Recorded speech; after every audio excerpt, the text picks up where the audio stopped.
Fala galera, vídeo novo começando e antes já deixa aqui o seu like e se inscreva no canal para não perder nenhum vídeo. É isso, até mais. Olha que coisa banal e patética que refuta a evolução, que é uma coisa totalmente contraditória. A narina da baleia, ela fica no alto da cabeça, certo? E de quando em quando ela tem que subir, emergir até a superfície para poder fazer esse respiro. Se a baleia, ela tá nesse mundo há milhões e milhões de anos, que nem esses caras falam, que defendem que até tem 4,5 bilhões, as espécies aí já estão com milhões de anos, você acha que a baleia, se a evolução fosse um fato, ela não teria se adaptado e corrigido isso?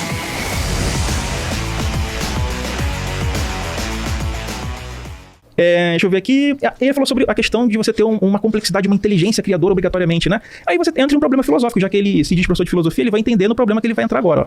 Se tudo que é complexo tem que ter um criador mais complexo que o criou, logo Deus seria o ser mais complexo de todos. Por exemplo, a inteligência de Deus seria maior que a sua? Seria, Roberto? Sim. Seria maior que a sua, Rodrigo? Com certeza. Então a mente de Deus é mais complexa que a sua? Com certeza. Tanto que dizem que a gente não pode entender o pensamento de Deus, a mente de Deus. Sim. Logo, quem criou Deus? Já que se Deus ele é complexo, teria que ter um ser mais complexo para o criar. Então é um problema, você entra aí num paradoxo. Deixa eu ver aqui, ele fala que veio do nada a vida, né? Só quem fala que veio do nada é o crente, né? Que Deus criou do nada, ex nihilo.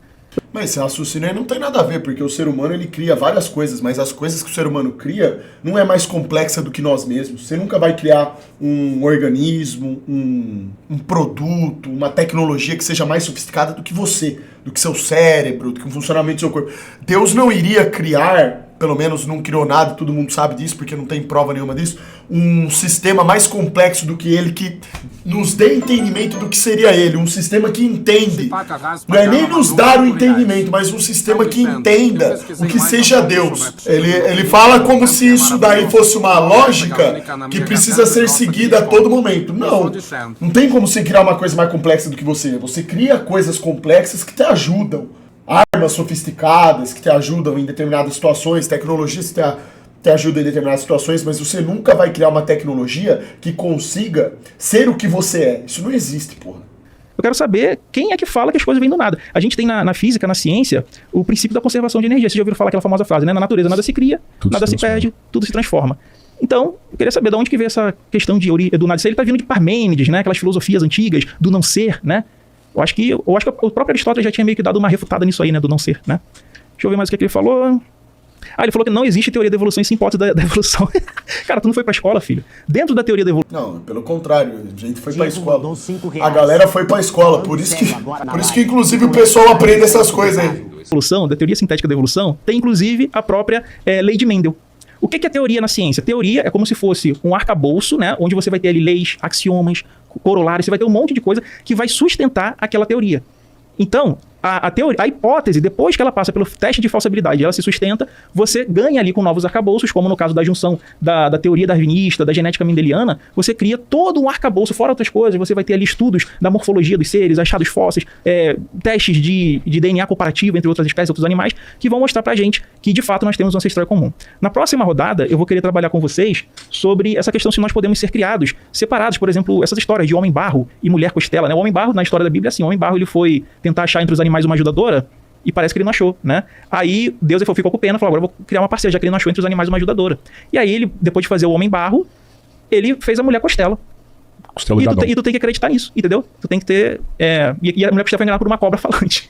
É uma fábula, entendeu? Então os crentes acreditam em uma fábula como sendo uma explicação para a origem da vida. Então tem essa questão aí, né? Eu queria saber como que a planta não congelou, sem sol, sem estrela, como é que ela fazia fotossíntese, se Deus era um vagalume iluminando aí as plantas, e se aquela música daquela cantora sertaneja, né? Que ela fala, eu quero ser pra você a lua iluminando o sol, né? Porque no Gênesis a lua tem luz própria. É isso. Boa. Pontual, hein? Gostaram, né? Em cima, travado. Caralho, que bosta. Vamos ver aqui a resposta. Certo. Então, pra começar aqui, o bagulho existe tá aqui um doido. erro de leitura do próprio Gênesis, por parte do Miranda. Depois eu vou falar da parte científica, mas antes de criar as plantas, em Gênesis, tá muito claro ali, Deus disse, faça-se a luz. E viu que era bom e separou o dia das trevas. Então nós já tínhamos ali uma luz para as plantas sobreviverem. Aí, o que o Miranda acha que sustenta a vida? Tudo bem, como causa segunda, nós temos a luz do sol, a partir da qual as plantas fazem fotossíntese. Mas no final das contas, quem sustenta o ser de todas as coisas que existem é Deus. E o Miranda acha que seria impossível para Deus criar a luz e sustentar a vida das plantas enquanto ele criava os dois luzeiros, o sol e a lua? E de onde ele tirou que a lua teria luz própria? Pode ser um luzeiro porque produz a luminescência ou porque reflete a luminescência. Então esse não é o ponto. Ele não vai refutar aqui a veracidade do Gênesis com um jogo de palavras. Mas nem é esse o caso. O caso é que o Miranda ele fala o seguinte, olha, eu nunca vi uma galinha surgir do nada. Plim, apareceu uma galinha. Mas espera um pouquinho. A criação, ela é um ato único no universo. A processão ad extra, que seria a maneira como Deus criou aquilo que está fora da Santíssima Trindade, é um ato... Esse daí foi feio mesmo, esse daí foi esquisito o cara falar isso aí, né? Que nunca viu galinha sendo criada do nada. Que pariu, mano. Os caras vivem no mundo do Minecraft. Mas o que vai esperar também, né? Pra defender o que o cara defende, você tem que fazer um malabarismo cabalístico. Ato único na criação, assim como a encarnação de O ateu é o Antônio Miranda, sim? o Senhor Jesus Cristo. Ele não vai se encarnar de novo. Ele vai voltar depois, mas não vai ser mais o mistério da encarnação é único. Muito bem. Então, você nunca mais vai ver realmente uma galinha surgir do nada. Acabou, já foi. O que você vai ter agora é uma sequência de causas segundas, de galinhas nascendo de ovos. Agora, sabe o que eu nunca vi na minha vida? Eu nunca vi uma matéria inanimada formar uma vida. O que eu vi foi uma galinha com galo formar um pintinho. Ou uma bactéria se dividir e formar outra bactéria. Agora, eu nunca vi matéria inanimada formar vida na minha vida, isso eu nunca vou ver também, isso nunca existiu. Esse é o ponto. Aí depois o Miranda, ele falou sobre lá o réptil corno lá, né, que ele produzia répteis e de repente nasceu um ovo de galinha ali. Quer dizer, esse é o famoso réptil corno. Ué, nasceu uma galinha, com quem que a réptil fêmea andou, né? É o réptil corno. Então, eu nunca vi um ovo de réptil fazer nascer uma galinha, meu Deus do céu. Pra mim, ovo de réptil faz nascer um réptil, não uma galinha. Aí eu sei o que ele vai falar. Ele vai falar que eu tô sendo desonesto, que eu tô fazendo um jogo de palavras, que na verdade as mudanças foram muito graduais, e primeiro surgiu um réptil que não era tão réptil assim, depois surgiu um negócio que era mais ou menos réptil, mais ou menos galinha. Antônio foi esculachado agora. Tá sendo estompado, hein? Muito bem. Mas não dá, pra defender a evolução, de verdade, você tem que ser um cara...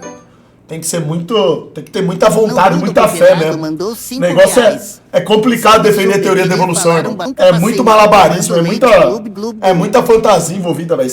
Você tem que acreditar sem fundamento nenhum em bastante coisa. Tipo assim, é um negócio complicado. Você pode falar o que quiser sobre isso, o fato é que isso não é cientificamente verificável. E já que você citou o Mendel e o método científico, lembrando que Mendel era um padre católico, e lembrando que o método científico também foi criado por um monge católico chamado Bacon, nos mosteiros católicos da Idade Média, ou seja, foi a Idade Média católica que construiu tudo isso aqui que nós estamos falando.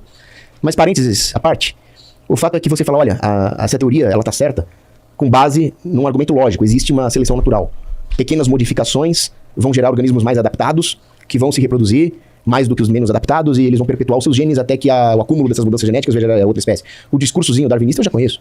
Você aprende isso na escola, assim como você aprende um monte de lixo socialista na escola também, depois você tem que jogar fora essas baboseiras escolares, né? O ponto é que, veja só. Exatamente, não passam de baboseiras escolares. Os defensores do evolucionismo estão nesse ponto abdicando da observação científica, da empiria científica, que é como você fundamenta uma hipótese científica, né? Você precisa fazer observações, anotações, comparar dados, e não existe nada nesse sentido para corroborar a evolução. O que existe aqui é uma tentativa de argumento lógico. Eles estão falando, olha, eu fiz aqui um argumento lógico, eu digo que se o réptilzinho sofreu uma modificação pequena... É malabarismo de retórica. É você encantar as pessoas com uma forma de falar, com palavras corretas, que parecem fazer sentido, né? Alinhadas umas com as outras. O cara vai lá e joga uma ideia que pra você, na hora que você escuta, o negócio parece bonito e parece fazer sentido. Só que as pessoas precisam entender que isso se trata de ciência. É a ciência verdadeira. A ciência verdadeira, ela exige empirismo. Outra coisa também, o simples fato de, no meio da história, terem criado diversos fósseis falsos para tentar provar a evolução, do meu ponto de vista, isso já prova que essa teoria tem uma tendência a querer partir do engano, para enganar as outras pessoas. Porque se o negócio se faz verdadeiro e tem empirismo, não tem o porquê de você ficar criando coisa falsa. Ah, porque teve lá, acharam ó, o fóssil do ancestral em comum do homem lá, tá lá, ó. Aí passa um tempo, é mentira, pum, foi fabricado. Ah, passa outro tempo, acharam uma mandíbula, não sei, é mentira. Então assim, mano, se você percebe que as pessoas começam a mostrar supostas evidências, mas são falsas, tudo na tentativa de fazer descer goela abaixo o negócio, porra, já perde a credibilidade pra mim. Seres mais adaptados, etc. Mas se vocês forem parar pra pensar, essa argumentação pseudológica dos darwinistas não passa de uma tautologia. Porque eles estão falando o que é a seleção natural? É a sobrevivência dos mais aptos. E como ela se dá? Ela se dá quando os mais aptos sobrevivem. Tá, você não saiu do lugar, você fez um argumento circular. Agora, dado científico, eu não vi nenhum. É isso aí. Então, se você quiser discutir filosofia, teologia, ok. Mas se você quiser discutir biologia, aí você vai ter que trazer dados científicos que são exigidos pelo método em biologia, certo?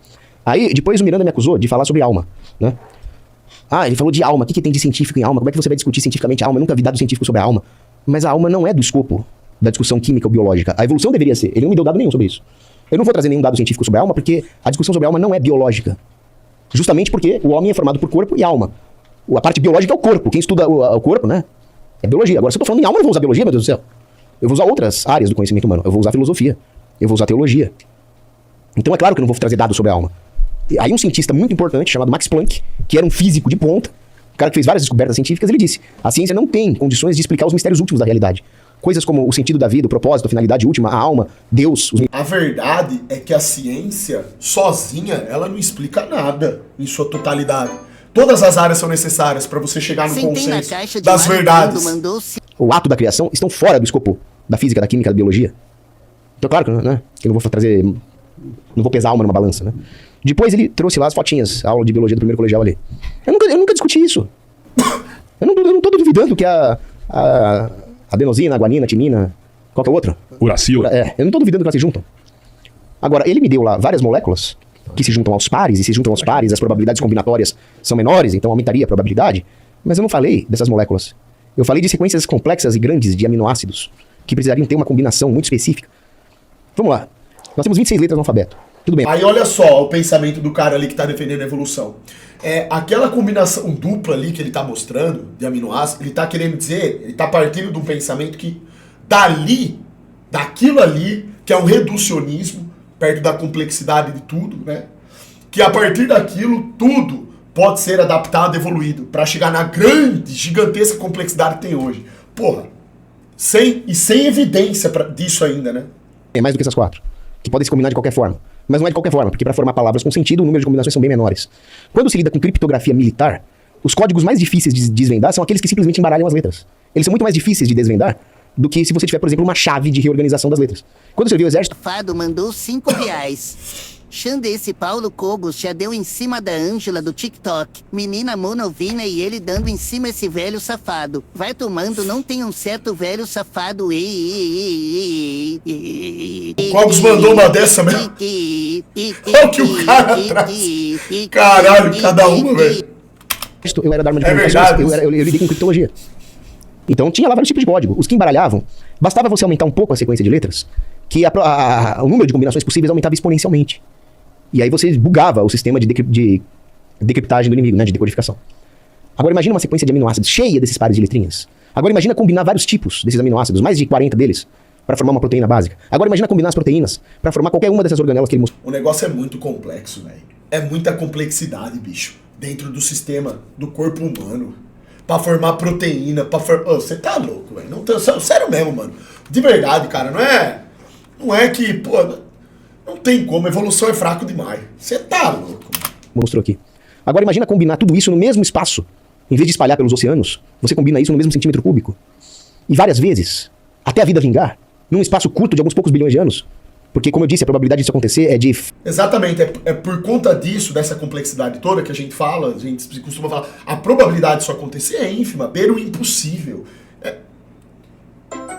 É um negócio bizarro. Inexprimível milhões de anos, né? Impossível. Agora, é interessante que o erro que o Miranda está cometendo nesse quesito aqui é uma coisa que eu... Se a gente fosse um ser evoluído, a gente não teria a função de respirar embaixo d'água, já que os evolutivos falam que viemos de um peixe. Mano, na verdade, olha que coisa bizarra. A baleia, ela precisa... Meu Deus, irmão. Faz eles falam, dentro da ciência que nos é ensinado, faz quantos milhões de anos que a baleia existe? A baleia até hoje precisa sair pra fora d'água pra respirar, irmão. Pra ter aquele respiro. Você acha... Olha que coisa banal e patética que refuta a evolução, que é uma coisa totalmente contraditória. Você tem, ó... Isso aqui que a baleia faz, ó.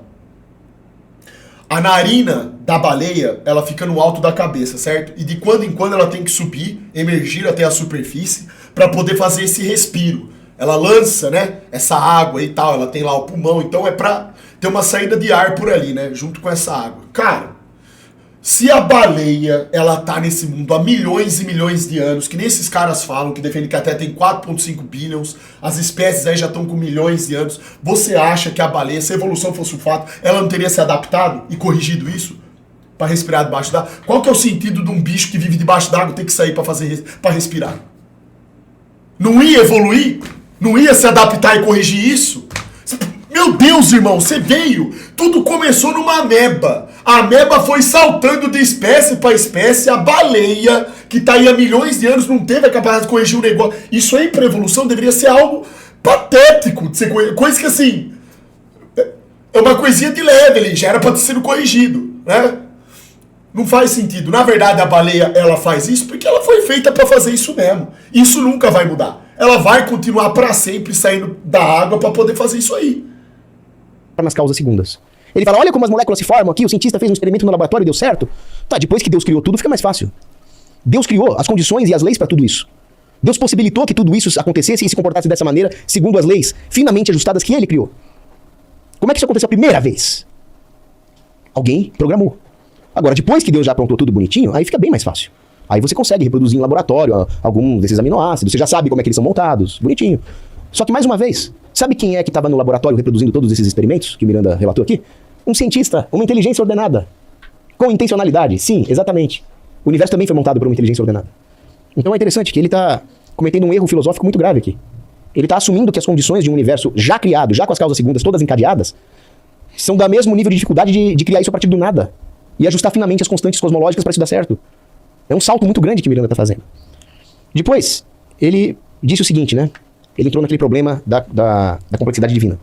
Basicamente, o argumento do Miranda é o seguinte. A nossa inteligência, o nosso cérebro é complexo. Mas ele teria que ser criado por alguma coisa maior. Já que nós estamos aqui argumentando que se existe uma complexidade, existe uma inteligência ordenadora. Então a inteligência de Deus seria ainda mais complexa. Logo, ele também teria que ser criado. Só que Deus, na filosofia tradicional, ele é incriado. Então nós temos um paradoxo. Basicamente é isso que Miranda disse. Só que eu nunca disse que a inteligência de Deus é complexa. Isso aí ele falou sem que eu tenha dito antes. Quando eu falo em complexidade, eu estou falando que existem coisas no universo que são compostas por várias partes. Que nem essa caneta Bic que eu tenho na mão, que tem a tampa, a carga, etc. Né? Então essa caneta aqui é um instrumento complexo desenvolvido por uma inteligência ordenadora composto por várias partes. Quando eu falo em complexidade, o que eu estou falando? Eu estou falando que existem várias partes que juntas conseguem uma sinergia. Atuam de maneira harmônica para criar um ente complexo. E o cérebro humano, com os neurônios funcionando tudo bonitinho, não poderiam ser criados ao acaso, porque eles são complexos. Agora, se eles foram criados por uma inteligência ordenadora maior, isso não significa que essa inteligência ordenadora maior é complexa também. Por quê? Porque a inteligência de Deus não é composta por partes simples. A inteligência, a rigor filosófico, ela é uma faculdade da nossa alma. Então ela não depende nem do corpo, né? Então quando uma pessoa morre, a alma racional dela continua existindo. Depois, na ressurreição, vai juntar com Os caras falando que o Cox tá parecendo um Milley. o corpo, mas enfim. Agora, o grande ponto aqui é que para nossa Cox é inteligente, cara. inteligência ter uma interface com o mundo, nós precisamos de um cérebro complexo. A própria junção do corpo e da alma já é um nível a mais de complexidade. Tanto é que as pessoas morrem. O que é a morte? É a separação entre a alma e o corpo. É por isso que as coisas complexas são destrutíveis. É isso. A destruição nada mais é do que a decomposição das coisas, separar as partes. Como é que eu faço para destruir essa caneta? Eu parto ela em partes. Agora, Deus é imortal, Deus é indestrutível, Deus é eterno. Logo, ele não tem partes. Deus é simples. Deus é uma essência única. Aí vão falar, mas e a Santíssima Trindade? A Santíssima Trindade são 3 manifestações dessa essência divina em 3 pessoas, mas que também não são separáveis. Porque é a essência da Trindade ter 3 pessoas perfeitamente unidas. Agora, sim, a inteligência de Deus é infinitamente maior que a nossa, é a causa da nossa. A nossa inteligência ela não é outra coisa senão uma participação no atributo da inteligência de Deus, mas a inteligência de Deus é simples. Então, o argumento do Miranda não funciona, porque eu nunca falei que a inteligência de Deus é complexa. E que mais que ele falou assim? Ele também disse aqui sobre a conservação das coisas, né? Nada se cria, nada se perde, tudo se transforma. Isso é uma frase de Lavoisier, que, diga-se de passagem mais uma vez, era um cientista católico morto pelos ateus materialistas comunistas petralhas da Revolução Francesa. Eita. Eleitores do Boulos. Mas, parênteses políticos cogosianos à parte, o fato é que se... Cox realmente muito inteligente, votou no mito. Mas o fato de uma pessoa cair nos encantos de um político patético não mede a inteligência dela. Todo mundo, a pessoa de maior QI ou maior inteligência bruta no mundo, ela pode ser enganada por qualquer um. Qualquer tipo de farsante, né? Basta você lembrar que, na verdade, as pessoas, para serem enganadas, elas não precisam de outra pessoa, elas se enganam. Porque elas depositam, às vezes, esperança, com base nos valores que elas acreditam, nas pessoas erradas. Tipo assim, tem vários jeitos de você acabar sendo enganado. Ou você é enganado, ou você se engana perante uma situação, certo? Porque você não é perfeito. Se você fosse perfeito e tivesse um raciocínio sempre perfeito, você nunca seria enganado. E nunca se enganaria também. Isso não existe. Algumas coisas se perdem. Lavoisier, homem brilhante, ele errou nessa. O grau de ordem se perde. Isso é segundo a lei da termodinâmica. Então, um sistema ele vai perdendo o seu grau de ordem. As formas de energia, como a energia mecânica, elétrica, vão se perdendo e vão virando energia térmica não aproveitável, até que, teoricamente, o universo chegaria na sua morte térmica. Aí nós temos um problema aqui, para os ateus. Mais um, né? Se isso é verdade... Porque o que acontece, na verdade, é que a evolução ela vai contra a segunda lei da termodinâmica. As coisas perdem valor e vão se desgastando, se decompondo conforme o tempo passa. No modelo da evolução, não. O negócio começa patético e termina unbelievable, por exemplo. E vai unbelievable, vai saltando e vai evoluindo. Mas a verdade é que o ser humano, e isso a gente consegue enxergar no próprio comportamento do ser humano, nós perdemos as capacidades à medida que o tempo passou. A gente perde tempo de vida, a gente perde saúde, a gente perde capacidade cognitiva.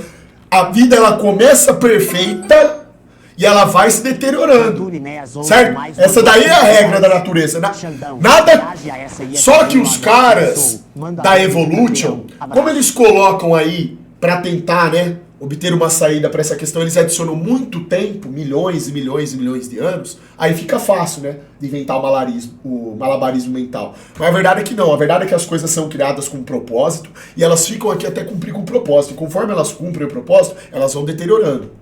Vai acabando, certo? Você não vai começar a usar um par de sapato hoje e daqui 5 anos ele estará mais novo do que quando você comprou, certo? Você começa a sua vida hoje, você tá novinho, bonitinho, sua pele tá tudo funcionando bem. Quando você tiver 30 anos, não vai estar funcionando do mesmo jeito. 40 não vai estar, 50, 60, você vai piorando, certo? Isso serve pra tudo. Capacidade física, inteligência, tudo isso daí. E quando você para pra pensar nisso, você entende que esse é um raciocínio lógico. E é observável, você vê as coisas funcionando dessa forma. Verdade, se a segunda lei da termodinâmica é verdade, ou o universo teve um início, ou o universo ele sempre existiu. Se o universo sempre existiu, ele já deveria ter chegado na morte térmica, porque um tempo infinito para o passado já decorreu. Então não deveria ter um grau de entropia menor que a entropia máxima. Ou o universo teve um início. Se o universo teve um início, ele tem que ter uma explicação. E a explicação não pode ser imanente, senão ela estaria incluída no próprio universo. Ela teria que ser uma explicação que transcenda o próprio conceito de universo. Os ateus nunca me responderam mais. Boa. Miranda? O negócio tá feio, viu? Tá bravo, tá difícil, Miranda. Vamos ver que ele vai. Vamos ver a retórica. Acredito que o Cogos não vai usar o tempo todo, né? Já finalizou aí nos 14 minutos. Ok. Tá tudo certo. Pode, vamos lá. Tá, rapaz, aqui tá no Cara, eu fico pensando assim que o Cogos é mentiroso, cara. E mentiu, acho que é pecado, não é? Ou tô errado? É pecado. Se mentir é pecado, porque ele falou que eu não mostrei dados A falsa científicos, acusação também né? é pecado. Eu tô no meu tempo, fica quietinho aí, ó. Aqui, eu mostrei vários artigos científicos. Vamos contar aqui, ó. Né? Aqui, ó. 1, 2, 3. E eu ainda mostrei que nos artigos científicos eles fazem os experimentos, fazem as réplicas.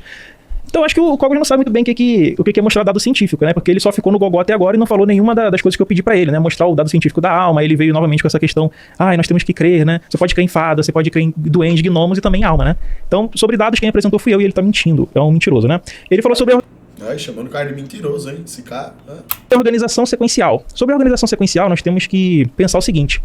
Quando ele fala, ele parece que ele não entende o processo. Os fatos científicos, tá aqui no papel, ó. Tá o artigo aqui, ó. Né? Será que o cara que tá falando isso, ele sabe avaliar um artigo científico? Ele tem, de fato, uma evidência? Porque, hoje em dia, o que mais existe por aí são artigos científicos sobre diversas coisas. Quando você avalia um artigo... Tem muita gente, por incrível que pareça, que pensa assim, ó. Se tem um artigo científico que fala sobre isso, é porque é verdade. Não é isso daí. Artigo científico, ele não é para te mostrar uma prova cabal de algo. Não é assim que funciona. Ele também pode servir para te mostrar uma prova cabal de algo. Mas um artigo científico, ele pode ser produzido através de supostas evidências também. Coisas que não são exatamente provadas, mas são tendências. Tipo assim, e outra coisa, você precisa também, quando você vai avaliar um artigo científico, ver a veracidade alinhada com quem produziu o artigo. Darwinista da evolução, né? Quando a evolução, quando as protocélulas elas não estão ali sozinhas, elas estão em um ambiente rico. E conforme elas vão predando umas às outras, como eu mostrei no artigo ali na questão do RNA, as protocélulas também faziam isso. Por exemplo, uma protocélula chega perto da outra, ela rouba lipídios. Conforme ela tem mais sequências, uma fita maior, ela tem um processo ali de expansão e ela rouba por um processo chamado de osmose, tá? Então, aquelas que conseguem fazer esse processo mais rápido e melhor, elas predam mais e dominam o ambiente. E aquelas que sofrem mutação e fazem isso mais rápido e melhor, também dominam essa nova população, essa nova geração e dominam o ambiente. Então, a autosseleção darwinista, né, a seleção natural explicada por Darwin, aplicada ao processo de origem da vida, possibilita que não de forma aleatória, mas dentro de um processo... Salve Xandão, gostaria de te dar os meus parabéns por essa live e por suas palavras. Fazia tempo que não escutava alguém falando tanta merda. Ai, que cara Lazaro, hein? Não valoriza essa porra! Darwinista, como é explicado nos inúmeros artigos, você tem a seleção natural e possibilita a origem do Luca, tá? E não de célula como ele estava tentando dizer, né? Deixa eu ver aqui sobre o réptil corno, vamos lá. As aves, elas são derivadas dos dinossauros. Toda ave hoje em dia... Loira do WhatsApp mandou R$5. Xandão saiu do presídio que dia? Você tá maluco, irmão. Você é louco. Nada criado a partir de nada, Xandão, tudo teve sua origem. Ciência prova quase tudo, mais questão da vida não prova nada. Eu sou agnóstico, mas acredito que existe algo além, não igual a história da Bíblia, mais algo sobre o universo afora. Manda Dolby a. Tamo junto, irmão, tudo nosso. Cara, isso aí é complicado, porque hoje em dia a ciência, ela tem muita coisa tendenciosa, muito conteúdo tendencioso. A ciência, ela não age de forma imparcial, não mais. A ciência, de há muito, ela deixou de ser a busca pela verdade, a realidade das coisas do universo. Hoje em dia tem muita coisa hollywoodiana no meio da ciência, entendeu? Muita coisa. Haja vista o que é ensinado na escola como fato científico quando não é. Como, por exemplo, essa questão da teoria das espécies. Tem um monte de coisa que a gente aprende na escola que não é verdade. Né? A ciência, ela tá aí, pô, é cheia de contradição. Você tem artigos científicos que falam uma coisa e tem outros que falam outra. Então, Igor mandou R$5. quase sempre não tem consenso. Já te mandei. Ela foi um dinossauro no passado. E o Cogos, ele é um criacionista de Terra Jovem, não é isso, Cogos? Ele acredita que a Terra foi criada em 7 dias, né? 7 dias ali, que pra ele teria sido literal, né? Porque Deus, ele precisou descansar no sábado e segundo o Êxodo, ele até se restaurou, né? De tanto cansado que ele ficou, um Deus que sofre corrupção. Então, beleza. Então, esse processo, por exemplo, se eu não me engano, em Gênesis, diz que as aves vieram antes dos répteis. Se eu não estou enganado, tá? Se eu não estou enganado, tem essa descrição. As aves vieram antes dos animais terrestres. Então isso está contra todos os dados científicos que nós vemos, né, nos achados arqueológicos, nos fósseis, aquilo que sabemos da vida. Um outro dado interessante é que nós conseguimos fazer exame de DNA entre os animais, né, entre os seres vivos, e conseguir descobrir o seu parentesco. Você consegue fazer, por exemplo, exame de DNA para saber se você é pai do seu filho, e o exame vai estar lá, 99% de certeza, né? E você vai confiar no exame de DNA. Nós conseguimos fazer o mesmo exame de DNA para saber se nós temos parentesco com os outros animais. E adivinha? Eu acredito no cristianismo, não acredito na evolução, porém na questão da adaptação de alguns animais, porque são climáticas, eu acredito. Mas que fique claro aqui que adaptação não tem nada a ver com evolução.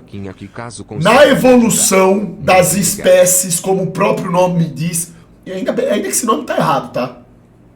Essa evolução, ela não se trata de adaptação de espécie. Ela se trata de transformação.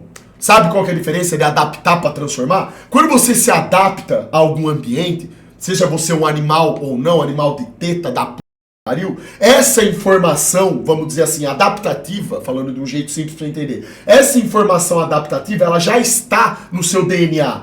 Ela ocorre porque ela é uma inteligência que está dentro de você. Você é capaz de se adaptar, certo? A temperaturas mais frias, ambientes pouco úmido, mais úmido, muito calor, pouco calor, muito frio, etc. Os bichos, eles têm isso daí, eles desenvolvem capacidades específicas para viverem numa região onde eles vão se adaptar por conta das influências do clima. Isso é adaptação. Aquilo é uma informação que está no DNA do bicho, tá? A evolução das espécies é a transformação. Depois de uma longa escala de tempo, o que acontece? Você salta, você deixa de ser uma coisa e se transforma em outra. Então você deixa de ser um bicho X e se transforma num bicho Y. Entendeu? Você passa a ser uma coisa que não tem a ver com o que você era. Inclusive você perde as capacidades que você tinha antes. O bicho que nadava, ele saiu da água e foi pra terra. Ele não consegue mais nadar de novo. Não consegue mais ver debaixo d'água. Você vai virando outra coisa. Explica a tartaruga consegue ver tanto na água quanto na terra. Então, mas aí a evolução, então, no caso das espécies, ela é seletiva. Porque a tartaruga ela consegue viver nos dois, mas os outros animais não. Os que vieram da tartaruga não conseguem. Isso parece fazer sentido pra você? Eles dão o que nós temos. Então, mas eu não queria falar sobre essa questão de exame de DNA porque eu tenho algo aqui que é melhor. Nós temos uma coisa chamada retrovírus endógeno. É endógeno porque é através de reprodução. Esse vírus, ele entra, por exemplo, ali no espermatozoide, tá? E ele vai ficar fundido, né, no genoma daquele espermatozoide e vai passar a ser replicado e ele não se manifesta nas gerações seguintes. Nós compartilhamos retrovírus endógenos em nossos... Bom, rapaziada, é o seguinte, depois a gente continua o react, eu vou ficando por aqui. Deus abençoe vocês, muito obrigado aí pela participação de todos na live, tamo junto. Amanhã a gente tá de volta aí, tá bom? Show de bola, um abraço, vai tomando.